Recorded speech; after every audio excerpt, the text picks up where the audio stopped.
Hello friends, मेरा नाम रंजीत सिंह। स्वागत है आपका आपके अपने यूट्यूब चैनल खालसा कंप्यूटर पर। आज की क्लास में हम सीखेंगे टूल्स मेन्यू के बारे में।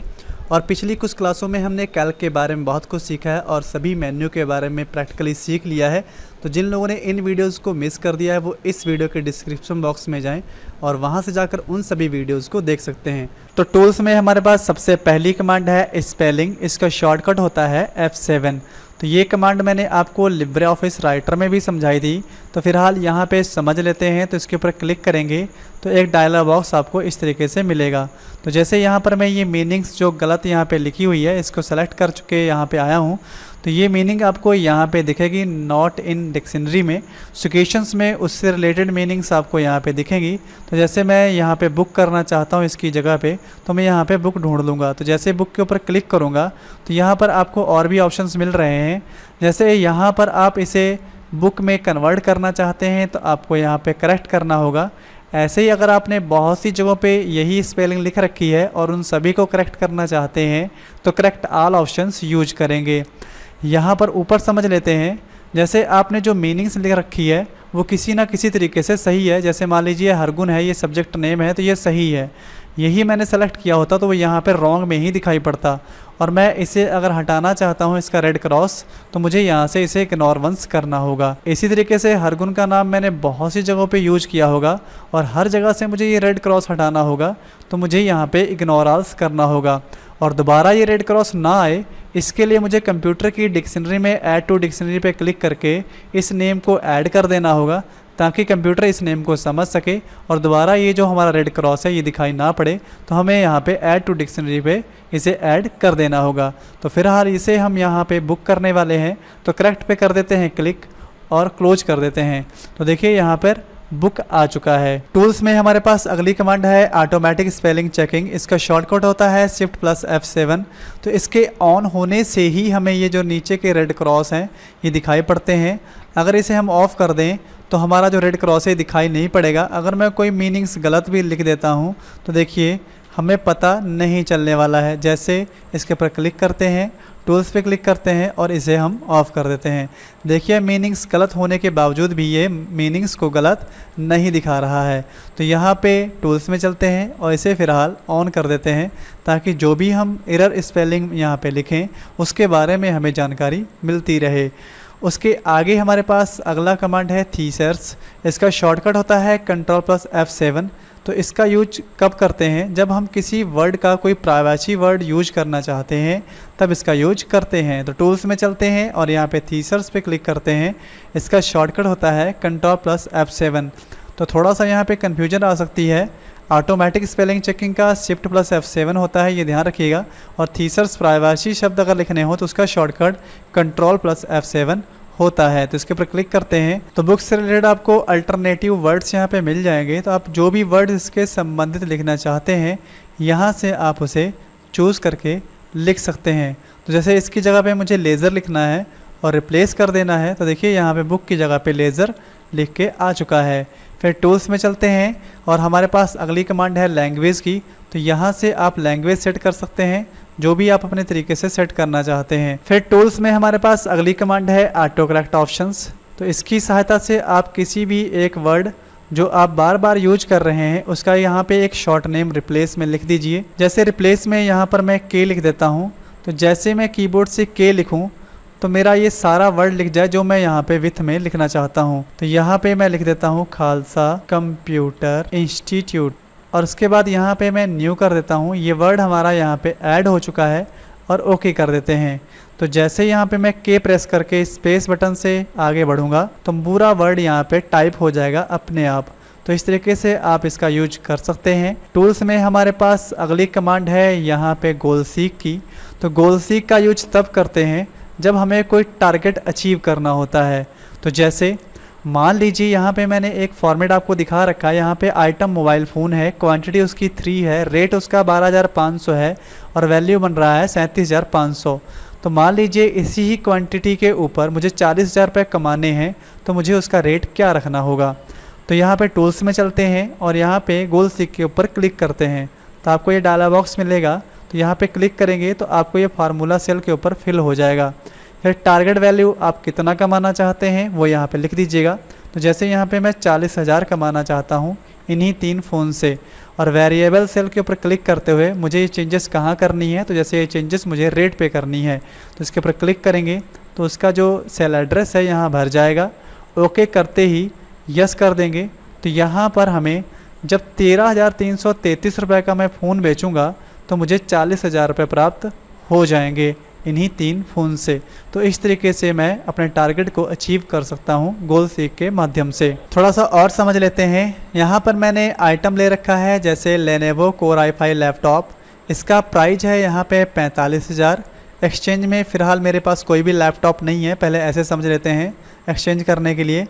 नेम ऑफ मंथ जैसे यहाँ पे 3 मंथ में हमें ये इंस्टॉलमेंट भरनी है EMI की, और इंटरेस्ट रेट हमारा है 10%, और हमारी EMI बन रही है 15,250 रुपये की, जो हमें भरनी है 3 मंथ लगातार, और हमारे 45,000 रुपये का जो लैपटॉप है वो हम खरीद पाएँ। तो जैसे मेरे पास इतने रुपए नहीं हैं, मैं 6,000 रुपये की पर मंथ EMI दे सकता हूँ, तो मुझे कितने EMI देनी पड़ेंगी, तो उसके लिए हमें फिर से गोल सीक करना होगा। तो यहाँ पे EMI पे क्लिक कर देते हैं। जैसे सबसे पहले EMI निकालते कैसे हैं ये पता कर लेते हैं, तो इसके बाद डबल क्लिक करते हैं तो यहाँ पे हमें लिखना होगा इक्वल PMT। तो PMT के आगे यहाँ पे आप माइनस लगा सकते हैं ताकि पॉजिटिव वैल्यू आए। तो यहाँ पे ब्रैकेट खोलते हैं तो यहाँ पे B11 का मतलब है इंटरेस्ट रेट, और यहाँ पे मैंने लगा रखा है स्लैश, और यहाँ पे आगे आपको 12 का मतलब यहाँ पे है कि 1 साल में 12 मंथ होते हैं, क्योंकि मैं यहाँ पे मंथली इंस्टॉलमेंट निकाल रहा हूँ तो मुझे यहाँ पे 12 लिखना है। अगर आप यहाँ पे हाफ ईयरली निकाल रहे हैं तो आपको यहाँ पे 2 लिखना होगा, क्योंकि आपके एक ईयर में 2 ही हाफ ईयरली होती हैं। इसी तरीके से आप ईयरली निकालना चाहते हैं तो आपको ये 12 नहीं लिखना होगा, और उसके आगे आपको देना है यहाँ पे मंथ पीरियड। तो जो भी पीरियड है आपका वो आप यहाँ पे सेलेक्ट कर लेंगे। जैसे B10 में हमारा 3 मंथ है, उसके आगे कॉमा लगाना होगा। तो B8 का मतलब हमारा प्रेजेंट वैल्यू है वो हमें यहाँ पे आगे लिखना होगा। तो B8 में हमारा प्रेजेंट वैल्यू होगा, माइनस में एक्सचेंज वैल्यू, जो भी हमारी यहाँ पे एक्सचेंज वैल्यू हो वो हम यहाँ पे दे सकते हैं। अगर मेरे पास कोई सेकेंड हैंड में लैपटॉप जो हम बेच रहे हैं वो भी साथ में है तो जैसे इंटर प्रेस करते हैं तो देखिए फ़िलहाल तो इतना ही आ रहा है, लेकिन अगर मेरे पास एक पुराना लैपटॉप 10,000 का है तो मान लीजिए मैंने यहाँ पे 10,000 रुपये ऐड कर दिए। तो जैसे 10,000 ऐड करेंगे तो हमारा जो EMI है वो कम हो जाएगा, क्योंकि ये 45,000 से 10,000 माइनस हो जाएंगे और 35,000 के ऊपर ये EMI सेट होगी। तो जैसे अब इस समय मैं इतनी EMI नहीं दे सकता हूँ, मैं देना चाहता हूँ लगभग समकक्ष 6,000 तक ही मेरे पास अरेंजमेंट है। तो इसके लिए हम क्या करेंगे, टूल्स में चलेंगे, गोल सीक से एक टारगेट सेट कर लेंगे 6,000 के अनुसार। तो इसके ऊपर क्लिक करेंगे, ये वैल्यू यहाँ भर जाएगी। मेरे पास टारगेट वैल्यू में सिर्फ 6,000 रुपये देने के लिए है पर मंथ के हिसाब से, तो मैं यहाँ पे 6,000 लिख देता हूँ। वेरिएबल सेल के ऊपर क्लिक करूँगा और यहाँ पर मुझे कितने मंथ ये देने पड़ेंगे अगर मैं 6,000 के हिसाब से दूंगा, तो यहाँ पर मैं इसके ऊपर क्लिक करता हूँ तो मुझे पता चल जाए। तो ओके करता हूँ और जैसे यस करूँगा तो मुझे पता चलेगा कि मुझे अगर मैं 6,000 रुपये भरता हूँ तो मुझे 6 मंथ तक लगातार EMI भरनी पड़ेगी 6,000 के अनुसार, तभी मैं ये 45,000 का लैपटॉप ले पाऊँगा। तो इस तरीके से आप गोल सीक का प्रयोग कर सकते हैं। फिर टूल्स में हमारे पास अगली कमांड है सॉल्वर्स की। तो जैसे गोल सीक में सिर्फ एक सेल पे चेंजेस की जा सकती है, इसी प्रकार सॉल्वर्स में सभी सेलों के ऊपर चेंजेस की जा सकती है। तो जैसे यहाँ पर मैंने एक स्टूडेंट का डाटा ले रखा है, तो एक स्टूडेंट ने कुछ इस तरीके से अलग अलग सब्जेक्ट में इस तरीके से नंबर हासिल किए और उसके 302 नंबर हुए और उसने 60% बनाए। वो चाहता है कि इन सब्जेक्ट में कितने नंबर लाए कि उसके 70% नंबर हो सकें। टूल्स में चलते हैं और सॉल्वर के ऊपर क्लिक करते हैं तो एक डायलॉग बॉक्स आएगा। यहाँ पे परसेंट के ऊपर क्लिक करते हैं, वो टारगेट में भर जाएगा। यहाँ पर वैल्यू ऑफ में हम यहाँ पे लिखते हैं 70%। तो यहाँ पे 70 या 75 जो भी हम लिखना चाहें। तो जैसे हम टारगेट देते हैं 75 का, और बाई चेंजिंग सेल कि आप जो चेंजेस करना चाहते हैं वो किन सेलों पे करना चाहते हैं। जैसे मैं इन्हीं सेल्स में चेंजेस करना चाहूँगा तो इन्हें सेलेक्ट कर लेता हूँ, वो यहाँ पे भर जाएगा। और लिमिटिंग सेल्स जो हमारे हैं वो भी यही हैं, तो इनको फिर से एक बार यहाँ पे सेलेक्ट कर लेंगे तो वो भी आपके यहाँ पर भर जाएंगे। फिर यहाँ पर हम वैल्यू देते हैं कि जैसे मेरे सब्जेक्ट में जो मार्क्स हैं वो किसी भी सब्जेक्ट में 80 से ऊपर नंबर ना हो। तो मैं इस कंडीशंस को जैसे ही सॉल्व करूँगा तो यहाँ पर मुझे इसका रिजल्ट मिलेगा। यहाँ पे ओके कर देते हैं और कीप रिजल्ट पे क्लिक करते हैं। अगर मुझे 75% नंबर लाने हैं तो मुझे हर सब्जेक्ट में कुछ इस तरीके से नंबर लाने होंगे, तब मेरा टोटल जब 375 बनेगा तो मेरा परसेंट 75% हो जाएगा। तो इस तरीके से आप सॉल्वर की सहायता से इसे सॉल्व कर सकते हैं। फिर उसके आगे टूल्स में हमारे पास अगली कमांड है यहाँ पे डिटेक्टिव की। तो जैसे यहाँ पर मैंने अलग अलग सेलों में कुछ ये संख्याएं लिख रखी हैं और इनका टोटल इस तरीके से यहाँ पे कर रखा है। तो मैंने यहाँ पे इक्वल सम किया और सभी सेलों के ऊपर क्लिक करके आगे कॉमा लगा के इन्हें टोटल कर रखा है और ये टोटल यहाँ पे शो कर रहा है। तो मैं चाहता हूँ कि ये टोटल किन सेलों को करके यहाँ पे आया हुआ है इसे देखना चाहता हूँ। तो टूल्स में जाऊँगा, डिटेक्टिव में जाकर यहाँ से ट्रांसपेरेंस कर दूंगा। इसका शॉर्टकट होता है शिफ्ट प्लस F9। तो जैसे इसके ऊपर क्लिक करूंगा तो जहां से भी टोटल होके आया है उनके ऊपर आपको एरो इस तरीके से दिखाई पड़ेंगे। अगर आप चाहते हैं कि ये एरो रिमूव हो जाएं तो डिटेक्टिव में जाना होगा, रिमूव ऑल ट्रांस करना होगा। तो देखिए आपके एरोस यहाँ से रिमूव हो जाएंगे। फिर टूल्स में चलते हैं, अगली कमांड है आपके पास सिनेरियोस। तो सिनेरियो कैसे यूज करना है, तो जैसे यहाँ पर मैंने एक सिनेरियोस बना रखी है तो यहाँ पर इस सिनेरियोस में कुछ मैंने एक्सपेंसेस कर रखे हैं अपने ऑफिस के अंतर्गत, तो उसका पूरा चिट्ठा यहाँ पे रेडी है। तो जैसे मैंने यहाँ पे क्लिक किया तो जनवरी पे क्लिक करूँगा, देखिए जनवरी का यहाँ पे दिखाई पड़ेगा एक्सपेंसेस, और फरवरी पे क्लिक करूँगा तो देखिए फरवरी का यहाँ पे एक्सपेंसेस दिखाई पड़ेगा, और मार्च पे क्लिक करूँगा तो मार्च का एक्सपेंसेस यहाँ पे दिखाई पड़ेगा। तो ये मैंने कैसे किया, इसके लिए हमें सिनेरियो का यूज करना होगा। तो जैसे इसके ऊपर मैं आपको समझाता हूँ, तो इसको मैं सेलेक्ट कर लेता हूँ और यहाँ से हम टूल्स में चलते हैं और यहाँ पे सिनेरियो के ऊपर क्लिक करते हैं तो आपको ये डायलॉग बॉक्स मिलेगा। तो यहाँ पर आपको नाम रखना है अपने मंथ का। तो जैसे इस बार मैं अप्रैल रख देता हूँ और यहाँ पे मुझे कॉपी बैक का टिक हटा देना होगा, प्रिवेंट चेंज का टिक भी हटा देना होगा, और यहाँ से एक कलर चूज़ करना होगा और यहाँ पे ओके करना होगा। देखिए यहाँ पे ये सेट हो चुका है। अब अगले मंथ जो मई है उसमें हमने स्टेशनरी का खर्चा थोड़ा सा बढ़ा दिया है, तो वो यहाँ पे हम चेंजेस कर लेते हैं।